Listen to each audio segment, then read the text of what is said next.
From the Oklahoma newsroom, it's time for the Energy FC Weekly Update. I'm Jenni Carlson here with a couple of guys from the Energy, that being Kyle Hyland and Shawn McLaws. Guys, thanks for joining us today. Appreciate it very much. Let's start with just some quick intro bio information here. Kyle, first of all, this is year 3 for you with the Energy. You've been around Oklahoma City, the Energy, for a while. How's it feel being in year 3? It's good. Yeah, I mean, we're really enjoying it and enjoying our time here. I'm enjoying time with the team and stuff too. So yeah, it's been great. Yeah, you're almost a lifer for, you know, I haven't been here that long. Shawn, this is first year on the roster for you, but you're no stranger to Oklahoma, a Deer Creek High School product. Talk a little bit about your journey back to Oklahoma. Yeah, born and raised here. Went all over for a little while on the East Coast, and happy to be back. And great organization, great owners, good team, so you can't complain. Coastal Carolina for college, and then spent some time with the New York Red Bulls, right? Yeah, I spent some time in New York with the Red Bulls, and then I was in Pennsylvania for 2 seasons, and then now I'm back here with Kyle and a bunch of the other guys, so it's awesome to be home. Cool. All right, well, guys, let's rewind for a second. First of all, your last match Saturday, Portland Timbers 2 come to town. A 3-0 loss, a 4th straight loss for the team. You guys started out great, obviously, with that opening night win, but have struggled since then. You know, Kyle, as I think about this, you guys have had some slower starts the last couple years and still made the playoffs.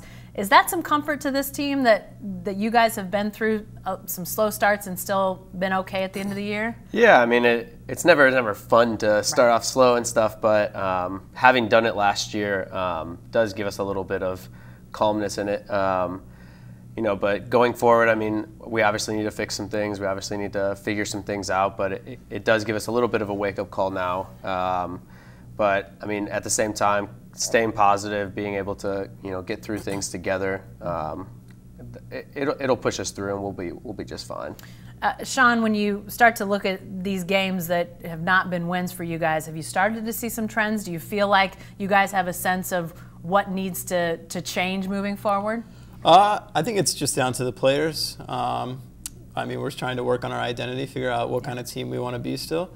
Obviously, we have our philosophies in place, but it just comes down to ownership on ourselves as players to go out there and get the W, and we're looking to do that this Saturday to get back on the right track. Is that part of new coaching staff? I mean, a roster that has some familiar faces, obviously, Kyle, but you're bringing in a bunch of new guys, new coaching staff. Is this just part of the building process, you feel like? Yeah, I think any time that you're going to bring in a bunch of new pieces, it's going to take some time to gel. Sure. It'll take some time to get used to each other, and you'll go through some growing pains during the season and stuff. We're just happening to, you know, go through this time period at the beginning of the season, but there's no reason we can't get through this. So. Shawn, you guys got a chance to get back out there and work on some of those things Saturday at Swope Park. That's a 7:30 start for folks back here. This is a team that the Energy is familiar with, a very good franchise.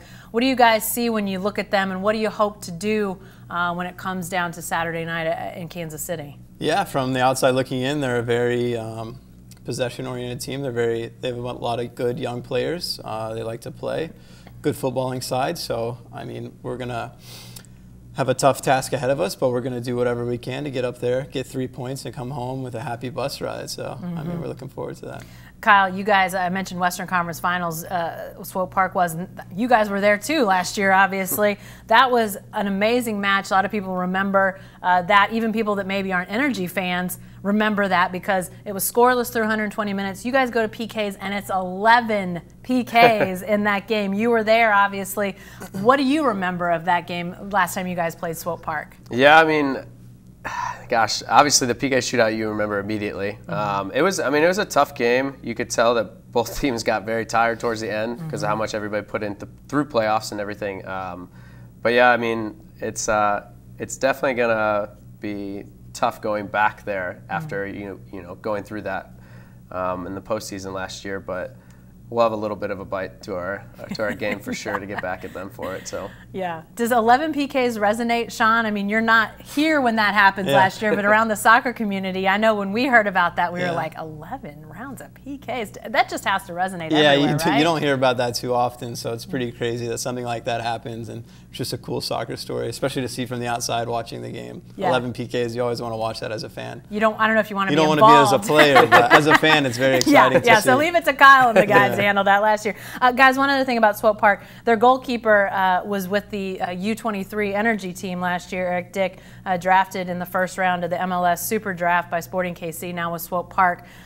You know, you guys are obviously aware of that developmental program, and it continues to build and grow. Kyle, the importance of that, I mean, you guys are continuing to see, I think, some of those faces that come through those development programs out in other teams, right? Oh yeah, absolutely. I mean, it's, you know, the academy systems that everybody's been building has been, you know, phenomenal, and it's nice to see that everyone's investing so much time into their academies and their U23 teams, PDL teams and stuff, so that way they can kind of grow the game and bring people out of those. So it's really showing the growth of soccer in the U.S. and it's kind of nice to see, you know, our PDL team kind of producing as well. You know, Shawn, I think about, from your perspective, being a local guy here, as that program continues to develop, I got to think for other Oklahoma City area kids, that's the type of thing that changes soccer around here. Oh, it absolutely changes soccer. It just gives a platform for those kids that want to get to the next level and aspire to be a professional one day. It just gives them another chance to get better and raise their game. So it's a beautiful thing for the city of Oklahoma.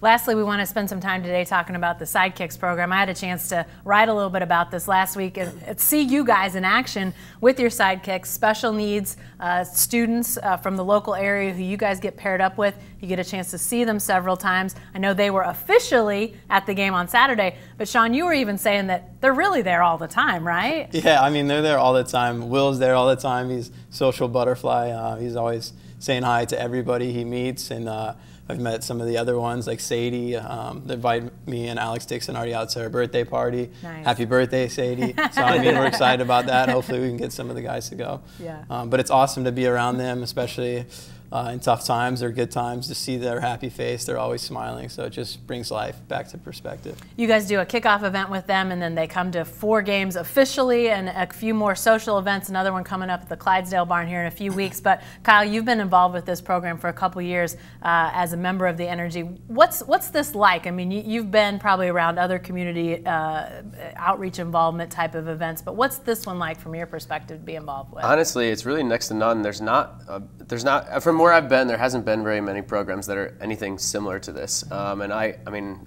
after we like post things about it and the Energy post things about it, we actually, I mean, I've gotten people from other teams that have, you know, commented about it, talked to me about it and stuff. So I mean, it's a program that's really gotten to be pretty well known, and it's pretty fun to see, you know, some of the Sidekicks come back to the games as well over the years. You know, we have people returning to games from, you know, the first year I was here and the second year and stuff. So it's pretty cool to continue to see those Sidekicks and continue to see the relationships that you guys build with them throughout the years. So it's really cool. Yeah, I have to think that, you know, you guys, and there's a lot of outreach, as you know, you mentioned, and that are out there. You can go visit hospitals and go, you know, do whatever, shopping sprees and visit schools, and that all has impact. But you guys are really building, I mean, close relationships, like you say. You see these special needs kids again and again and again, right, Kyle? Oh yeah, absolutely. It's cool because then you'll see them like after the game. They'll come and make sure they give you high fives like right before and after the game and stuff. Yeah. So you kind of get excited to come out of the locker room to see them. But yeah, it's cool to see. You get to build not only the sidekick relationship with your personal sidekick, but you start to kind of build up with everybody else as well. So it's pretty cool to meet them all. Yeah, and Shawn, I'm not sure who has more fun with this, the special needs kids or the players. Have you been able to gauge who enjoys this one more? I think I enjoy more. I mean, I always have a smile on my face around them. It's impossible not to. They're just a bunch of joy coming off their faces, especially when they see you and they just light up. It's like the best feeling in the world. So. We're very appreciative of having them out all the time. Yeah, a lot of these kids play Special Olympics or, you know, different types of soccer in their schools. Anybody trying to push for a roster spot? You feel like trying to take any jobs out there for you guys? Hey, jobs are up for grabs on their part. What a great thing, though. I mean, I would think it does give you some perspective, though, that when things are tough, it's pretty cool to have that Sidekicks program. Yeah, I mean, it's on a kind of a more personal level, you know, a soccer side from things. It's kind of cool to learn from them, you know, and how much they enjoy the little things in life and kind of take some of their teachings in our own life. So. All right. Well, lots of good stuff there. You guys can read more about Sidekicks on energyfc.com, or you can go to News OK and check out that column about Sidekicks that ran on Saturday. Be sure to stay with the best coverage team anywhere at newsok.com and every day in the Oklahoma.